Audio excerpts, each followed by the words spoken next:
Whenever there is an issue to be handled, consider the image of the victim.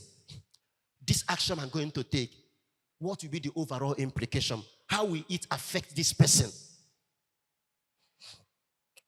A seminarian who is not a priest told us a story when he was a seminarian that he went for an apostolic work in a certain village.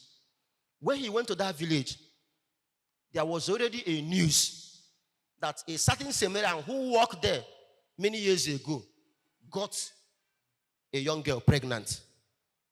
And ever since that incident, every seminarian that goes on apostolic work there is called Ewe Nebuoko. So they gave seminarians new name, Ewe Nebuoko. So when the seminarian came,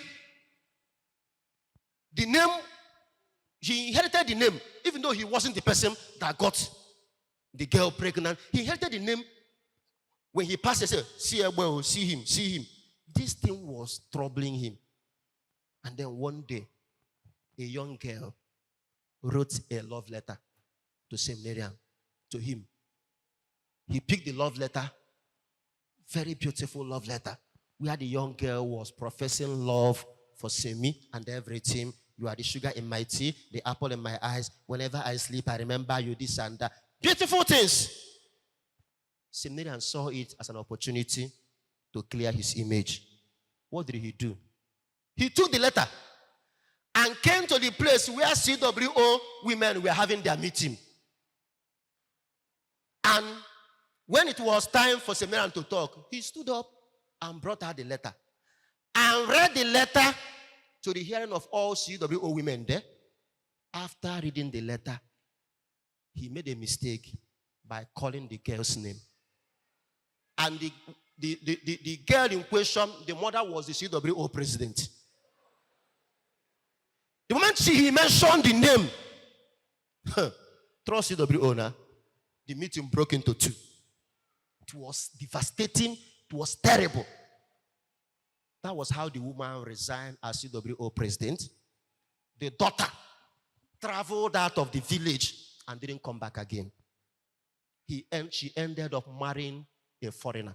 She didn't marry from their land. The priest who told us this story told us that one day he met the woman. He just finished celebrating mass. A woman with kids came to greet him. And he didn't even recognize the young woman. After greeting him, he wanted to go. The woman said, "Father, don't you know me?" He said, "I don't know you. I've never seen you." The woman laughed and said, "Father, I was that young girl that wrote you a love letter in our village when you were on apostolic work so and so time." The priest drew back, looked at her. The woman said, I said, "Father, you made me to run away from my village, that my mother did not survive that. My mother did not survive that. He developed high BP. That it took me years before I could get back to my village." When he said this, the priest then felt so pained. He was giving us this as an advice. Don't handle crisis this way. Don't handle crisis this way. He said he could excuse his younger self then because he was still a seminarian. He was younger, not with much experience and a maturity and reasoning.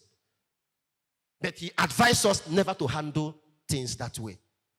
Please, whenever you have crisis to handle, whenever you have things to handle, learn from Joseph. Handle it in a way that you're not going to put that person in shame. Handle it in a way.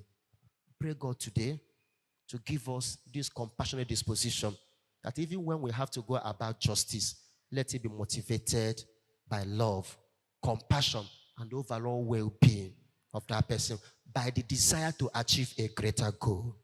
Peace be with you.